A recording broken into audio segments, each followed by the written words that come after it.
सफला एकादशी भगवान विष्णु को समर्पित है और इस व्रत को करने से सभी मनोकामनाएं पूरी होने का वरदान मिलता है। इस एकादशी की पूजा विधि में ब्रह्म मुहूर्त में उठकर स्नान करें, व्रत का संकल्प लें, भगवान विष्णु की पूजा करें, विष्णु चालीसा और मंत्रों का पाठ करें, अंत में आरती करें। सफला एकादशी की पूजा विधि इस प्रकार है कि ब्रह्म मुहूर्त में उठकर स्नान करें और स्वच्छ वस्त्र धारण करें। भगवान विष्णु का ध्यान करते हुए व्रत का संकल्प लें, पूजा स्थल को साफ सुथरा करें और गंगा जल से छिड़कें। चौकी पर नीला वस्त्र बिछाकर भगवान विष्णु की मूर्ति या तस्वीर स्थापित करें, फूल माला, पीला चंदन, अक्षत, भोग आदि समर्पित करें।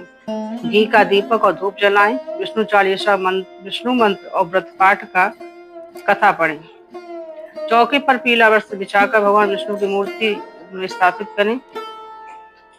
गरीबों और जरूरतमंदों को दान करना शुभ माना जाता है। इस एकादशी में द्वादशी तिथि को व्रत का पारण करें।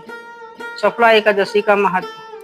सफला एकादशी का व्रत करने से परिवार में सुख, शांति और समृद्धि आती है। यह व्रत पापों का नाश करता है और मोक्ष प्राप्ति में मदद करता है। सफला एकादशी का व्रत करने से सभी कार्यों में सफलता प्राप्त होती है। सफला एकादशी की कथा तथा राजा महिष्मत और उनके पुत्र लुम्भक से जुड़ी है, जो बुरी आदतों में फंस गया था। सफला एकादशी पर बिना किसी अनाज, फल या अनाज का सेवन किए पूर्ण उपवास रखने की सलाह दी जाती है। भगवान विष्णु या कृष्ण के पवित्र नामों का जप करें। इस दिन श्रद्धा और सामर्थ्य के अनुसार दान करना चाहिए। एकादशी के दिन तुलसी के पौधे की पूजा करें और उसमें जल चढ़ाएं।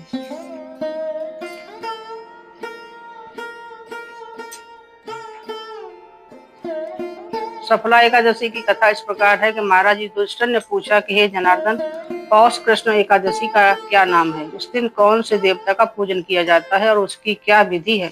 कृपया मुझे बताएं। भक्त वत्सल भगवान श्री कृष्ण कहने लगे कि धर्मराज, मैं तुम्हारे स्नेह के कारण तुमसे कहता हूँ कि एकादशी व्रत के अतिरिक्त मैं अधिक से अधिक दक्षिणा पाने वाले यज्ञ से भी प्रसन्न नहीं होता हूँ। अतः इसे अत्यंत भक्ति और श्रद्धा से युक्त होकर करें। हे राजन, द्वादशी युक्त पौष कृष्ण एकादशी का महत्व तुम एकाग्रचित होकर सुनो। इस एकादशी का नाम सफला एकादशी है। इस एकादशी के देवता श्री नारायण हैं। विधि पूर्वक इस व्रत को करना चाहिए। जिस प्रकार नागों में शेषनाग, पक्षियों में गरुड़, सब ग्रहों में चंद्रमा, यज्ञों में अश्वमेघ और देवताओं में भगवान विष्णु श्रेष्ठ हैं, उसी तरह सब व्रतों में एकादशी का व्रत श्रेष्ठ है। जो मनुष्य सदैव एकादशी का व्रत करते हैं वे मुझे परम प्रिय हैं। अब इस व्रत की विधि कहता हूँ। सफला एकादशी भगवान विष्णु को समर्पित है और इस व्रत को करने से सभी मनोकामनाएं पूरी होने का वरदान मिलता है। इस एकादशी की पूजा विधि में ब्रह्म मुहूर्त में उठकर स्नान करें, व्रत का संकल्प लें, भगवान विष्णु की पूजा करें, चालीसा और मंत्रों का पाठ करें। सफला एकादशी का महत्व। धर्मराज युधिष्ठिर कहने लगे, हे जनार्दन, मैंने मार्गशीर्ष शुक्ल एकादशी अर्थात मोक्षदा एकादशी का सविस्तार वर्णन सुनाया। अब आप कृपा करके मुझे पौष माह के कृष्ण पक्ष की एकादशी के विषय में भी बताइए। इस एकादशी का क्या नाम है तथा इसके व्रत का क्या विधान है? इसकी विधि क्या है? इसका व्रत करने से किस फल की प्राप्ति होती है? कृपया ये सब विधान पूर्वक कहिए। श्री कृष्ण बोले, हे पौष माह के कृष्ण पक्ष में आने वाली इस एकादशी को सफला एकादशी कहा जाता है। इस एकादशी के देवता श्री नारायण हैं। विधि पूर्वक इस व्रत को करना चाहिए। जिस प्रकार नागों में शेषनाग, पक्षियों में गरुड़, सब ग्रहों में चंद्रमा, यज्ञों में अश्वमेध और देवताओं में भगवान विष्णु श्रेष्ठ हैं, इसी तरह सब व्रतों में एकादशी का व्रत श्रेष्ठ है। जो मनुष्य सदैव एकादशी का व्रत करते हैं वे मुझे परम प्रिय हैं। इसका महत्व मैं तुमसे कहता हूँ, ध्यान पूर्वक सुनो। भक्त वत्सल भगवान श्री कृष्ण कहने लगे, धर्मराज, मैं तुम्हारे स्नेह के कारण तुमसे कहता हूँ कि एकादशी व्रत के अतिरिक्त मैं अधिक से अधिक दक्षिणा पाने वाले यज्ञ से भी प्रसन्न नहीं होता हूँ। अतः इसे अत्यंत भक्ति और श्रद्धा से युक्त होकर करें। हे राजन, द्वादशी युक्त पौष कृष्ण पक्ष एकादशी का महत्व तुम एकाग्रचित होकर सुनो। सफला एकादशी व्रत की कथा। चंपावती नगरी में एक महान महिष्मान नाम का राजा राज करता था। उसके 4 पुत्र थे। उन सब में लुम्भक नाम का बड़ा राजपुत्र महापापी था। वो पापी सदा परिस्त्री और वैश्यागमन तथा दूसरे बुरे कामों में अपने पिता का धन नष्ट करता था।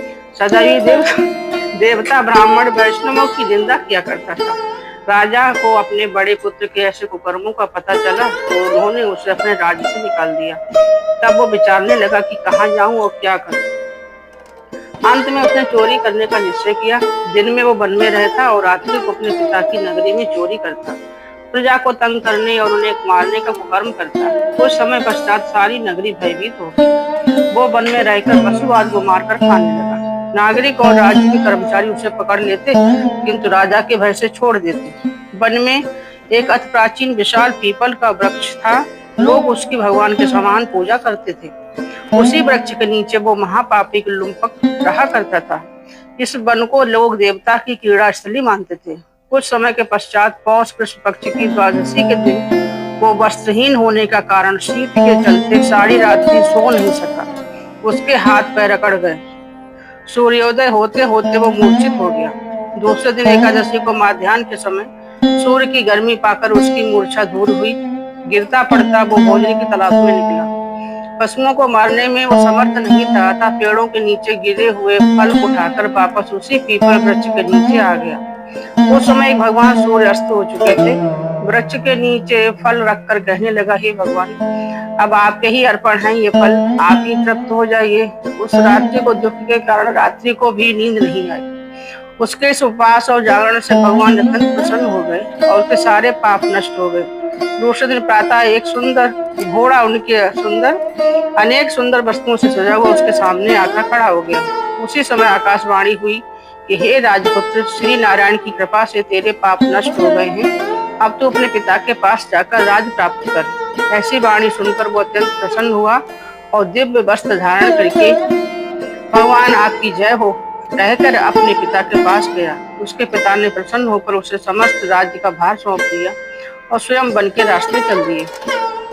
अब लुम्पक शास्त्रानुसार कार्य राज्य करने लगा। उसके स्त्री पुत्र आदि सारा कुटुंब भगवान नारायण का परम भक्त हो गया। वृद्ध होने पर भी वो अपने पुत्र को राज्य का भार सौंप कर वन में तपस्या करने चले गया और अंत समय में वैकुंठ को प्राप्त हुआ। अतः जो मनुष्य इस परम पवित्र सफला एकादशी का व्रत करता है उसे अंत में मुक्ति मिलती है। जो नहीं करते वे पूंछ और सींगों से रहित पशुओं के समान है। इस सफला एकादशी के महत्व को पढ़ने से अथवा श्रवण करने से मनुष्य को अश्वमेध यज्ञ की